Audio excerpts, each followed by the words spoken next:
Assalamualaikum warahmatullahi wabarakatuh. Selamat siang para mahasiswa sekalian. Video kali ini adalah video pertemuan ke-7, di mana kita akan membahas mengenai konseling behavior. Nah, saya akan mulai membagikan materi ke layar.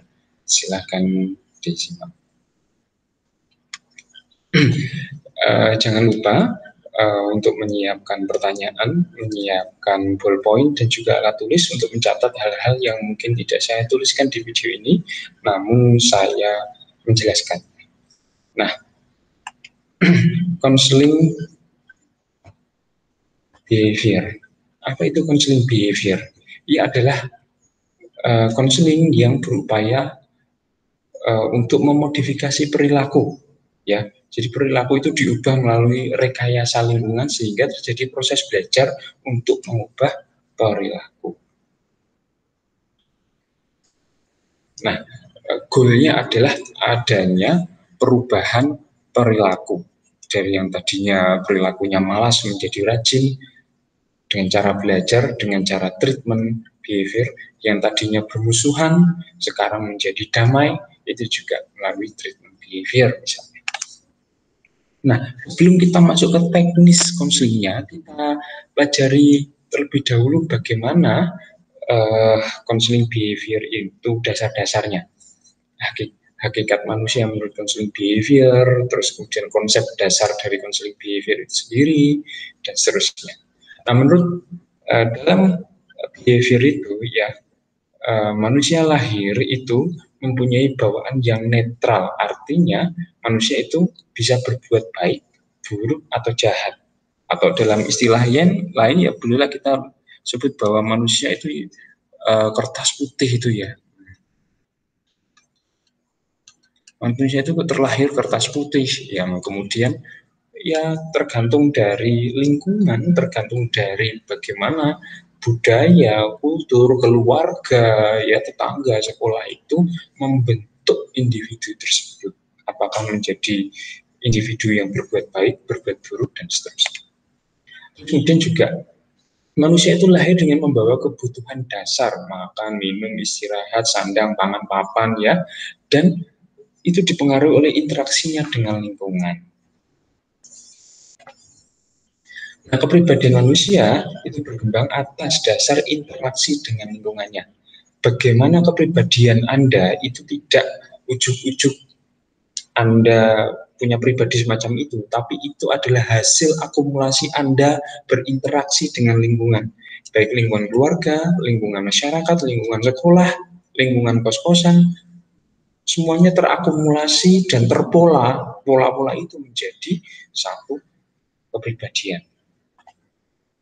Kemudian juga ya manusia mempunyai tugas untuk berkembang melalui kegiatan belajar.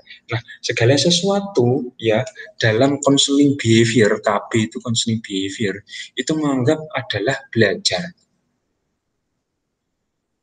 Nah, dalam behavior itu kan bahasa Inggris ya, bahasa Indonesianya ya perilaku.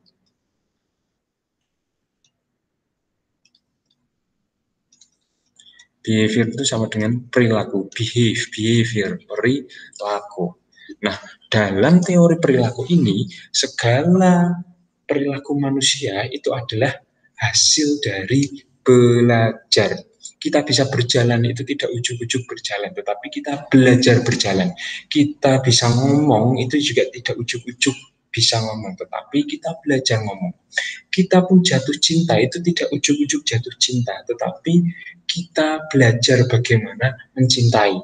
Witing tresno jalaran saka kulino itu adalah peribahasa yang sangat menggambarkan bahwa cinta itu juga sesuatu yang dipelajari. Ia adalah hasil belajar. Karena kulino, karena terbiasa dengan bapak, terbiasa dengan ibu, terbiasa dengan keluarga, akhirnya kita mencintai keluarga.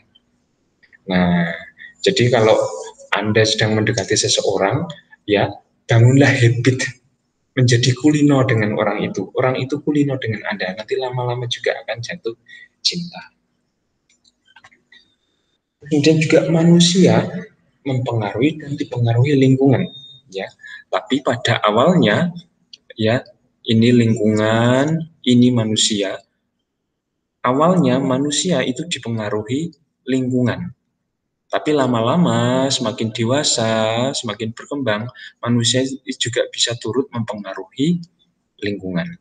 Tapi kita ngomongkan awalnya dulu, manusia dipengaruhi lingkungan. Buktinya apa? Anda sebagai orang Jawa, Anda ngomongnya juga berbahasa Jawa. Anda sebagai orang Indonesia ngomongnya bahasa Indonesia. Bahasa yang Anda kuasai itu juga adalah salah satu pengaruh lingkungan terhadap diri Anda. Nggak mungkin Anda orang Jawa, Anda hidup di Jawa, tiba-tiba Anda lahir, tumbuh besar, bisa bahasa Inggris. Nggak ada yang ngajari. Nggak mungkin. Itu artinya segala sesuatu di dalam diri kita adalah hasil dari interaksi kita dengan lingkungan. Yang memang kita menerima pengaruh dari lingkungan. Kemudian konsep dasar counseling behavior. Nah, counseling behavior itu berfokus pada tingkah laku yang tampak dan spesifik. Ya, yang tidak tampak, perilaku atau konsep-konsep yang tidak tampak seperti motivasi, seperti kepribadian, terus kemudian konsep diri, ya, alam ketidaksadaran itu enggak ada. Yang spesifik aja yang tampak bisa diamati bagaimana orang itu bertindak tanduk, berkata-kata, bersikap, itu kan bisa diamati. Kemudian juga ya, konsep dasar counseling behavior selain fokus pada tingkah laku yang tampak, dia memerlukan kecermatan dan perumusan tujuan konseling. Nah, setiap konseling itu pasti ada tujuan konseling. Nah, nanti konseling ini juga ada tujuannya, dan dia memerlukan kecermatan dalam merumuskan itu. Ini umum ini. Kemudian juga mengembangkan prosedur perlakuan yang spesifik sesuai dengan permasalahan klien. Nah, prosedur perlakuannya itu tidak ada yang sifatnya fix, tetapi dia sesuai dengan masalah klien, dikembangkan sesuai dengan masalah klien. Tidak ada prosedur yang fix dalam counseling behavior, tapi sesuai atau disesuaikan dengan masalah klien. Terus kemudian juga konsep dasar dalam counseling behavior itu, konselor tidak boleh melibatkan subjektivitas. Pasti ini semua konseling ya, dalam etika konseling yang tidak disarankan atau tidak boleh mencampur adukan subjektivitas, harus objektivitas. Nah, terus kemudian juga bagaimana sih counseling behavior itu melihat seseorang itu sehat atau tidak sehat.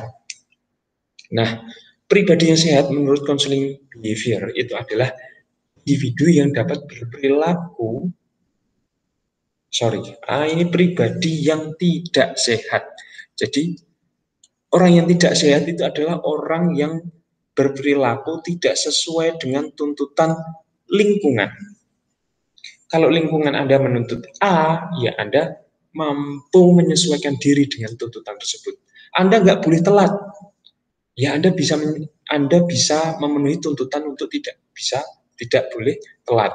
Anda dituntut untuk sholat 5 kali sehari. Anda dituntut untuk menghormati orang tua. Anda dituntut A, B, C, D. Anda punya kemampuan untuk menyesuaikan diri dan memenuhi tuntutan itu. Itu pribadi yang sehat. Kemudian ya,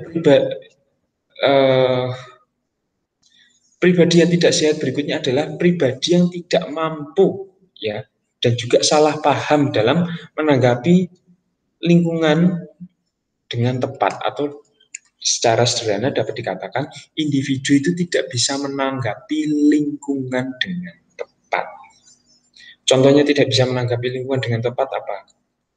Yaitu tadi, kalau naik motor, kalau mau rating kiri ya artinya kemudian belok kiri, bukan rating kiri belok kanan. Itu artinya kita tidak menanggapi lingkungan dengan tepat. Nah, kalau misalnya kita bertamu, terus kemudian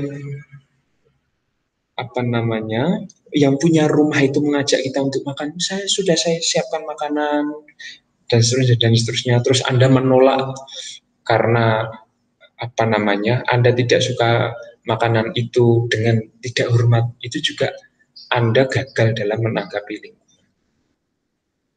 Ya, di desa Anda atau di tempat tinggal Anda itu tidak diperkenankan untuk misalnya pulang lebih dari jam 10 malam, tapi Anda pulang jam 1 malam, itu juga tidak bisa menanggapi lingkungan dengan tepat. Hampir sama dengan nomor 1 lah. Kemudian ketidakmampuan dalam mengambil keputusan yang tepat sesuai dengan lingkungan. Ya, tidak bisa berperilaku sesuai dengan tuntutan lingkungan, tidak mampu menanggapi lingkungan dengan tepat.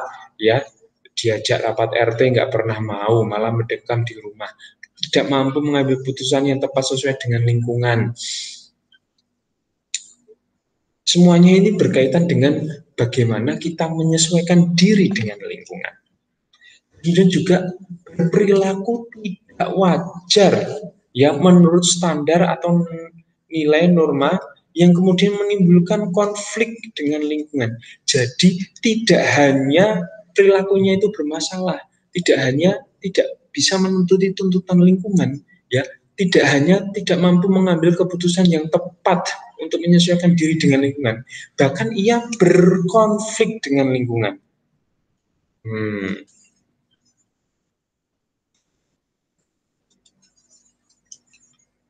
Berkonflik dengan lingkungan, cari musuh, tidak sepakat, tidak sepaham, dan ini contoh pribadi yang tidak sehat.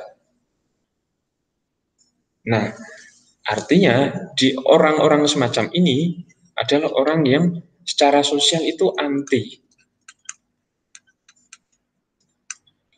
antisosial, atau orang-orang yang tidak mampu menyesuaikan diri.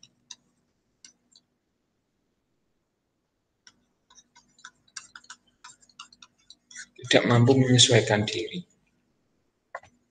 Nah, bagaimana? Itu kan tadi pribadi yang tidak sehat. Bagaimana dengan pribadi yang sehat? Nah, kalau menurut counseling behavior, pribadi yang sehat itu ya pribadi yang mampu merespon stimulus yang ada di lingkungan secara cepat dan tepat.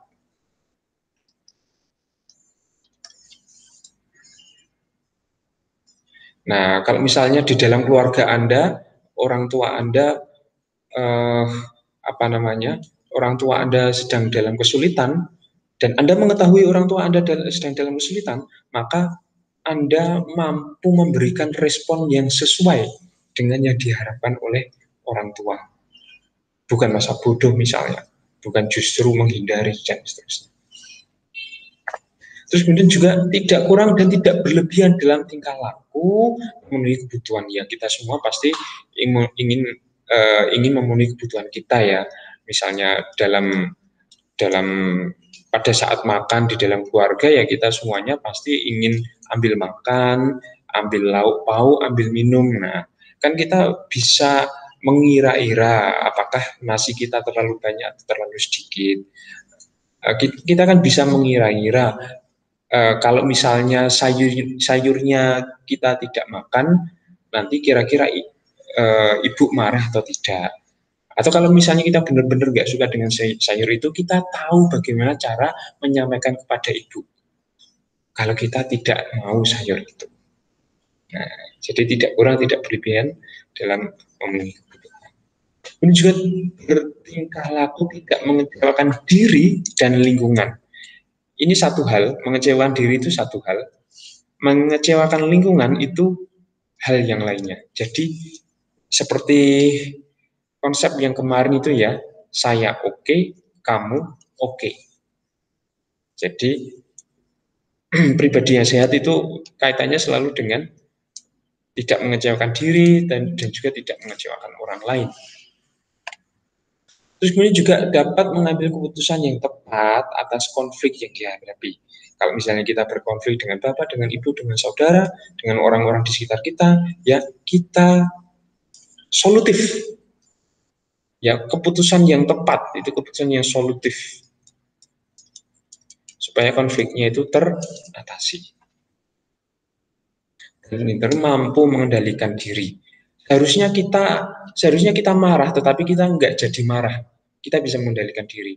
Harusnya kita bisa tertawa terbahak-bahak, tapi kita bisa menahan diri. Harusnya kita harusnya kita bisa protes kepada bapak, kepada ibu dengan penuh amarah. Tetapi amarah itu bisa kita tahan dan kita protes dengan cara yang sopan, misalnya kayak gitu. Itu mampu mengendalikan diri. Tujuan konseling behavioral pada intinya adalah mengurangi atau menghilangkan perilaku yang maladaptif, yang tidak sesuai dengan tuntutan lingkungan, dan juga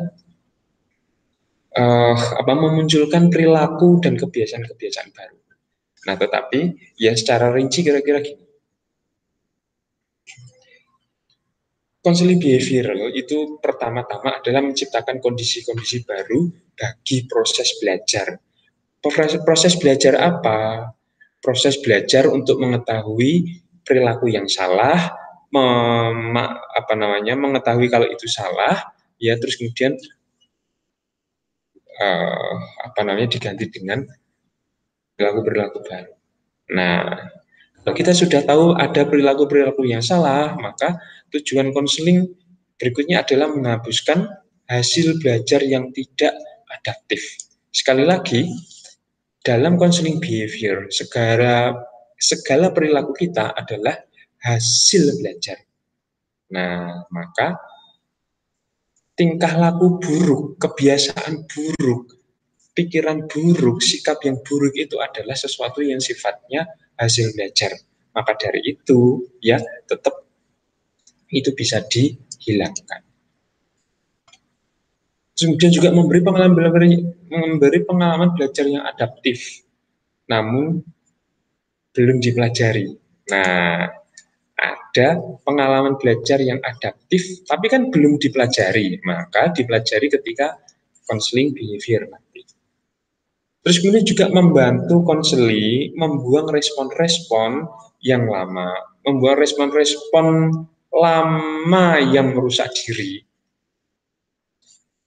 atau maladaptif, dan mempelajari respon-respon baru yang lebih sehat dan sesuai. Jadi yang toksik itu, yang bikin sakit, bikin maladaptif, bikin konflik itu dibuang, dari pikiran dibuang, dari perilaku dibuang, dari sikap dibuang. Diganti pikiran yang lebih positif, lebih sehat, lebih bisa diterima oleh lingkungan. Ya, di luar ini sedang hujan deras. Tujuan berikutnya adalah bahwa konseling itu belajar perilaku baru dan mengeliminasi perilaku yang maladaptif, serta mempertahankan perilaku yang diinginkan, memperkuat serta mempertahankan perilaku yang diinginkan.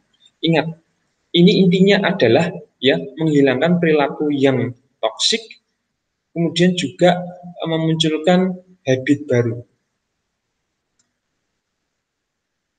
Nah, yang namanya breaking the habit itu juga nggak mudah, memaintain habit baru itu juga nggak mudah. Tetapi ini selalu diperkuat dan dipertahankan supaya konsisten, kona'ah. Terus kemudian juga penetapan tujuan dan tingkah laku serta upaya pencapaian sasaran dilakukan bersama konselor dan konselor, pasti kalau itu. Nah, hubungan konselor dan konselor dalam konseling behavior ini kalau menurut saya sih cukup sederhana ya. Konselor dan konseli itu saling memahami, ya, saling menerima dan mau saling bekerja sama.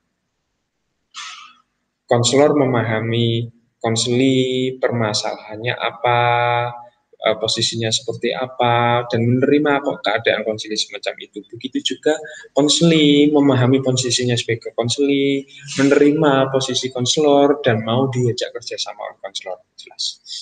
Kemudian juga konselor berperan aktif nih. Ini berperan aktif. Mengapa berperan aktif? Karena asumsinya klien ini selalu dalam kondisi pasif, selalu dalam kondisi perlu dibantu, selalu dalam kondisi lebih lemah misalnya. Ya, maka konselor perlu berperan aktif menemukan dan menyelesaikan masalah klien. Barangkali klien atau konselor itu nggak tahu masalahnya apa. Dia tahu kalau dia punya masalah, tapi dia nggak tahu persis masalahnya itu apa. Maka membutuhkan konselor untuk menemukan dan menyelesaikan masalahnya. Nah, kemudian dalam konseling behavioral itu ada beberapa teknik, mulai dari desensitisasi sistematis, assertive training, aversion terapi, sampai dengan homework atau PR atau pekerjaan rumah. Nah, kita tengok satu persatu teknik-teknik konseling behavioral atau konseling perilaku ini. Yang pertama adalah desensitisasi sistematis. Apa itu desensitisasi sistematis? Ia adalah teknik relaksasi yang digunakan untuk menghapus, nah ini, menghapus tingkah laku ya yang diperkuat secara negatif, yang biasanya itu tingkah laku negatifnya itu merupakan atau berupa kecemasan. Dan ia juga menyertakan respon yang berlawanan dengan tingkah laku yang akan dihilangkan. Dalam bahasa yang sederhana, ya, desensitisasi sistematis ini kita berupaya untuk menghilangkan perilaku yang maladaptif, perilaku yang tidak baik, perilaku yang melanggar norma, ya, itu secara bertahap dengan relaksasi dan juga dengan sistematika berdasarkan tingkat kesulitannya. Kita langsung ke contoh saja. Misalnya nih, desensitisasi sistematis ini pertama pasti dilakukan dengan menganalisis perilaku yang menimbulkan kecemasan. Perilaku yang menimbulkan kecemasan atau perilaku yang bermasalah tadi. Mana perilaku yang bermasalah?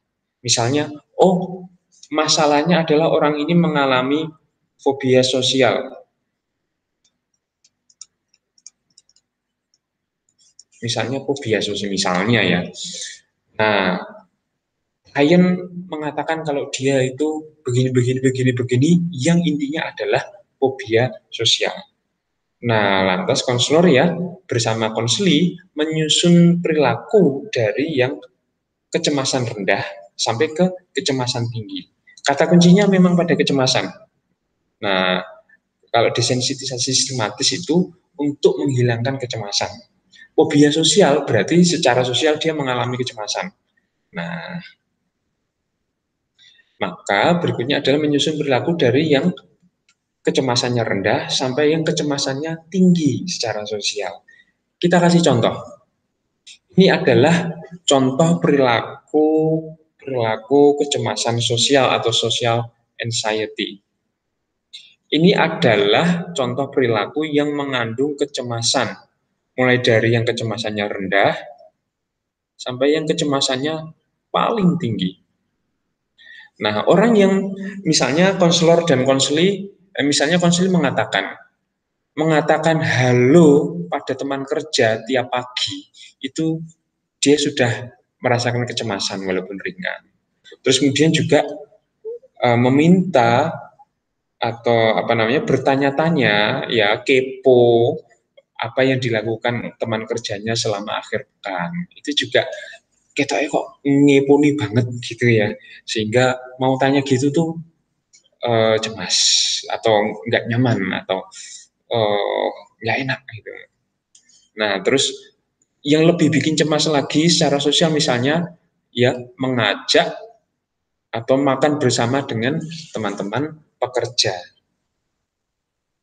Apalagi ngopi dengan teman-teman di kantin yang nggak kenal. Apalagi makan malam dengan teman-teman di kantor yang kita nggak kenal. Pergi ke pesta dengan teman, terus kemudian eh, ngobrol dengan orang asing, ya apalagi tampil show up nyanyi karaoke di di pesta yang diselenggarakan teman-teman misalnya. Ini adalah hasil diskusi dari konselor dan konseli tentang event-event apa saja yang menyebabkan menyebabkan kecemasan. Dari yang paling rendah 3 sampai yang paling tinggi 10 kecemasannya. Setelah disusun hal-hal yang membuat orang itu mengalami fobia secara sosial atau cemas secara sosial, ya, kemudian konselor mengajak konseli untuk melakukan relaksasi otot, ya toh, santai gitu di kursi, otot-otot yang tegang, dirilekskan, kalau perlu dipijit-pijit gitu, ya. Kemudian juga selain melemaskan otot-otot, selonjoran gitu di kursi yang PW, ya, klien juga membayangkan situasi yang menyenangkan. Boleh sambil sambil memejamkan mata gitu, berada di mall atau berada di gunung, berada di pantai, berada di suatu tempat yang suasananya menyenangkan, enjoy, happy, yang membuat rileks. Nah, ya walaupun pada aslinya orang itu tetap berada di ruangan dalam situasi konseling, tetapi dibikin enjoy dulu. Nah, kalau sudah begitu, ya, klien diminta untuk memejamkan mata, lalu membayangkan situasi-situasi yang kecemasannya rendah. Nah, lantas dalam bayangannya itu, klien berusaha melakukan sesuatu untuk mengatasi kecemasannya. Misalnya ini tadi ya, say hi pada teman-teman pekerja setiap pagi. Yaitu dia membayangkan, dalam bayangannya itu, dia di tempat kerjanya pagi hari, terus kemudian dia say hi kepada teman-teman di tempat kantornya. Kalau di dalam bayangannya itu dia bisa melaksanakan dengan sukses, tidak badannya itu tidak menampakkan kecemasan, tremor dan semacamnya, berarti dia sukses, berarti itu dapat diatasi. Nah, kalau ini sudah oke, berarti naik ke level atasnya, membayangkan situasi yang lebih mencemaskan, misalnya ya, ngobrol dengan teman pekerja, tanya-tanya gimana kemarin dia akhir pekan ngapain, di mana, sama siapa, kayak gitu ya, kepo-kepo gitu. Dan kalau misalnya itu berhasil, secara imaginary itu bisa bisa dilakukan, dan dia fobianya atau kecemasan sosialnya itu terus kemudian diternetralisir, naik lagi ke level atasnya, membayangkan misalnya makan siang dengan teman-teman pekerja di kantin, sambil apa apa namanya sambil bercanda, sambil ngobrol, misalnya kayak gitu. Kalau misalnya membayangkan situasi yang lebih mencemaskan, ternyata itu justru si klien itu secara fisik menjadi cemas, tidak nyaman, menjadi gelisah. Nah, maka konselor itu menyuruh klien untuk membayangkan lagi situasi yang menyenangkan tadi, di pantai, berjemur, suara ombak, burung camar, ada yang mijitin gitu. Nah, yang menghilangkan kecemasan. Begitu terus, sampai yang level tertinggi nanti dicapai.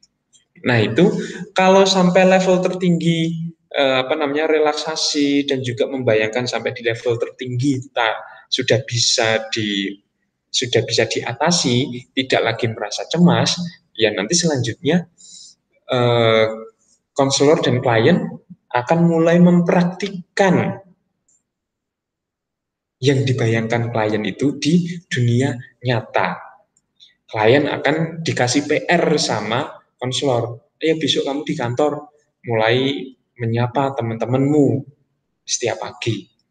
Terus kemudian menanyakan bagaimana akhir pekan mereka, makan di kantin bareng mereka dan juga ngopi-ngopi sama mereka. Nah, karena apa namanya secara bayangan kan sudah diatasi itu social anxiety atau social phobia itu tadi. Tinggal eksekusi nyatanya, eksekusi realnya di lapangan dilakukan oleh si klien itu sendiri. Nah, itu tadi desensitisasi sistematis. Itu menghilangkan kecemasan, menghilangkan akar perilaku maladaptif, ya, fobia, kecemasan, kemarahan, berbagai macam akar perilaku, ya, mulai dari yang tingkat rendah sampai yang tingkat atas. Terus kemudian berikutnya adalah assertive training. Apa itu assertive training? Assertive training adalah pelatihan untuk membantu individu yang dianggap yang memang senyatanya tidak mampu mengungkapkan perasaan tersinggung, kesulitan menyatakan tidak, dan juga mengungkapkan afeksi dan respon positif lainnya. Ya memang kadang-kadang di antara kita itu ada yang tidak bisa bilang tidak atau tidak berani bilang tidak. Atau tersinggung tetapi tidak berani menampakkan ketersinggungannya. Nah, assertive training ini adalah pelatihan atau cara untuk membantu individu ya yang tidak mampu mengungkapkan perasaan tadi supaya mampu mengungkapkan perasaan. Yang tidak berani ngomong jadi berani ngomong. Yang tidak berani menyatakan cinta berani menyatakan cinta. Yang tadinya tidak bisa yang tadinya bisanya itu mencela orang dan tidak bisa tidak bisa uh, memberi respon positif pada orang, cuman bisanya membuli, mencela orang, dilatih untuk memberikan respon positif. Nah, ini namanya assertive training. Nah, detailnya kira-kira begini. Ya. Ini yang tadinya tidak bisa marah atau yang tadinya tidak bisa menyalurkan kemarahan secara tepat, sekarang bisa menyalurkan kemarahan dan kejengkelannya secara tepat. Sejak zaman Aristoteles ini sudah dibahas sebenarnya. Bagaimana marah itu dilakukan dengan benar. Caranya marah bagaimana, kapan waktunya marah, bagaimana caranya marah, marahnya itu pakai emosi atau tidak, kepada siapa marahnya lama atau sebentar, dan seterusnya.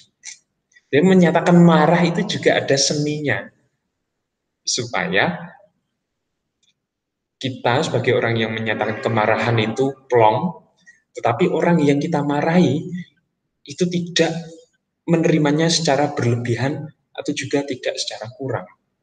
Jadi tujuan marah itu tercapai.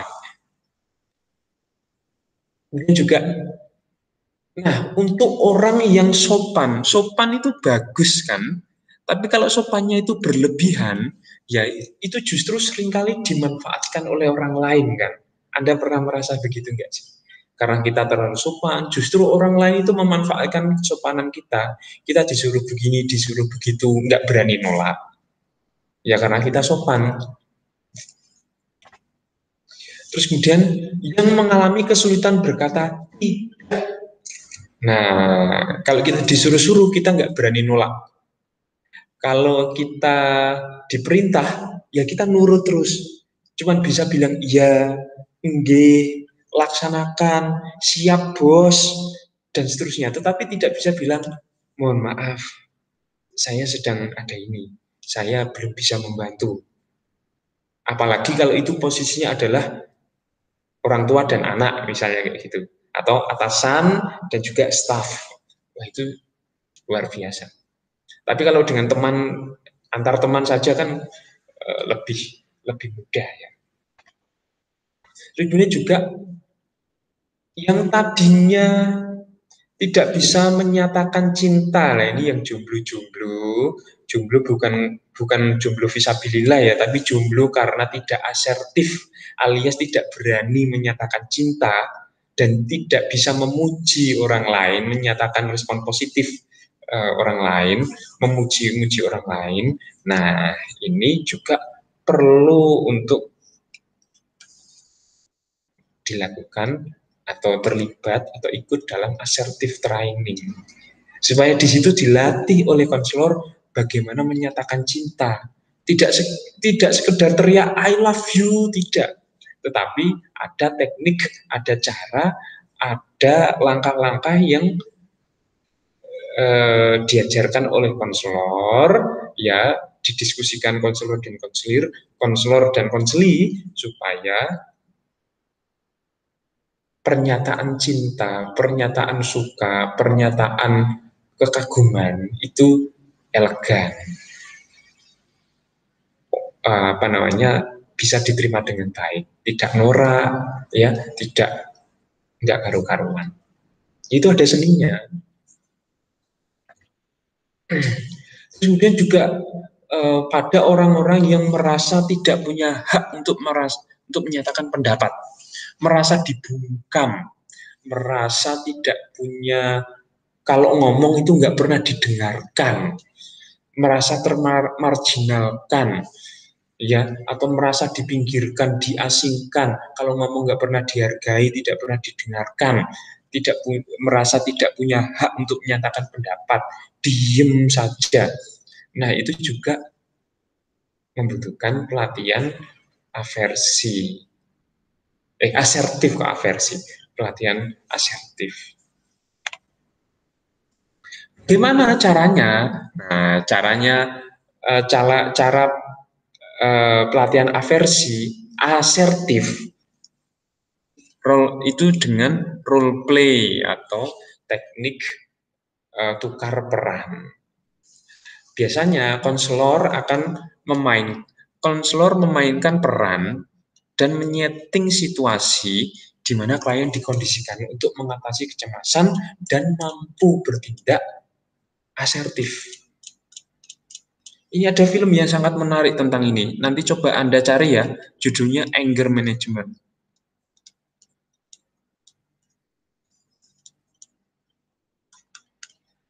Ini film adalah film seorang anak yang korban bullying. Yang mana sejak menjadi korban bullying itu, anak ini menjadi anak yang tidak pernah marah. Bukan karena nggak punya emosi, tidak. Tapi karena dia tidak pernah belajar bagaimana menyatakan kemarahannya. Ternyata menyatakan kemarahan itu juga penting. Bagaimana marah yang bisa diterima itu penting juga. Jadi anger management, gimana untuk memanage kemarahan sedemikian rupa, dan itu membutuhkan bantuan psikolog kalau dalam film ini. Jadi kalau Anda melihat teman Anda yang sopan, yang tidak pernah marah, itu bukan berarti dia memang bukan pemarah. Mungkin saja dia nggak tahu caranya untuk marah, nggak tahu seninya untuk marah. Padahal marah itu seperti pedas. Dalam dosis tertentu itu dibutuhkan. Jangan menjadi orang yang baik terus. Kita ini bukan malaikat. Gitu ya. Nah, role play teknik. Nah, kemudian teknik berikutnya dari counseling behavior adalah aversion therapy. Apa itu aversion therapy? Ini adalah teknik yang digunakan untuk menghilangkan kebiasaan buruk. Saya garis bawahi ya, menghilangkan kebiasaan buruk dengan memperkuat perilaku baik. Yang buruk-buruk dihilangkan, ditinggalkan, ya. Yang baik-baik dilakukan habituasi. Misal, ya, seseorang itu dihukum untuk menghilangkan kebiasaan mencurinya. Nah, ini anak hukum banget ini contohnya ya. Ya, orang itu dihukum, ya. Ya kalau bahasa hukum ya karena dia bersalah, lantas dia hukum. Kalau bahasa psikologinya, di hukum itu kan supaya dia jera. Dihukum itu kan untuk menghilangkan perilaku negatifnya tadi. Kebiasaan mencurinya ini loh, dihilangkan. Perkara 1 tahun, 2 tahun, 3 tahun, 5 tahun, 20 tahun hukuman mati, itu bahasa hukum. Tetapi bahasa psikologisnya bahwa hukuman itu diperlukan untuk menghilangkan kebiasaan buruk.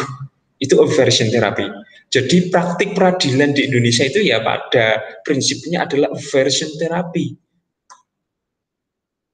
Supaya perilaku buruk, mencuri, narkoba, pelecehan, terorisme, macam-macam yang dimasukkan ke penjara itu, ya hilang semua perilaku buruknya, hilang semua apa namanya yang menjadi kebiasaan buruknya tadi.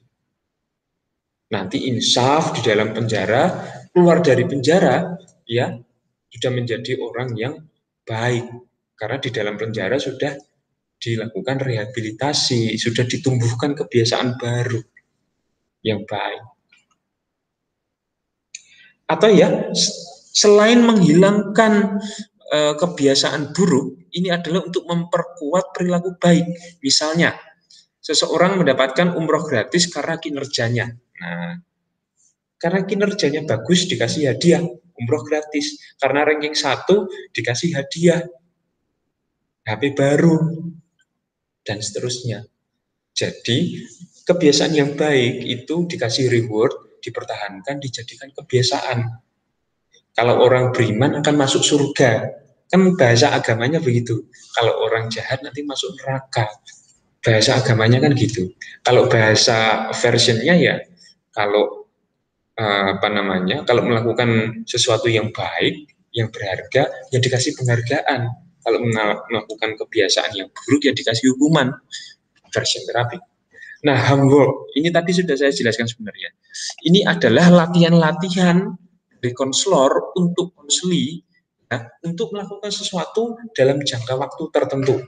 Contoh misalnya tadi, contoh untuk melakukan desensitisasi sistematis mulai dari yang kecemasannya rendah, menyapa teman-teman kantor,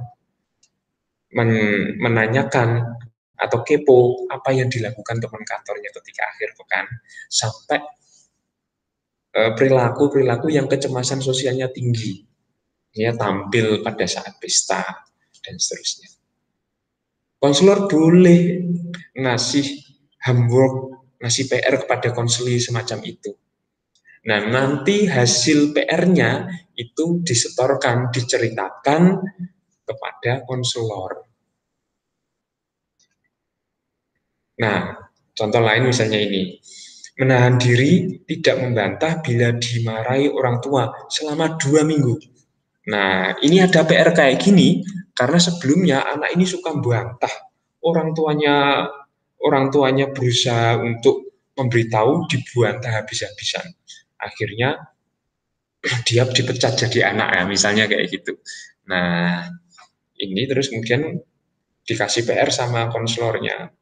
Coba kalau misalnya dimarahi oleh orang tua, tahan untuk tidak membantah. Tahan sampai orang tua selesai, orang tua sudah selesai, nanti baru kemukakan secara baik-baik apa yang hendak dikemukakan. Pastikan orang tua itu tidak tersinggung dengan cara kita menyatakan pendapat.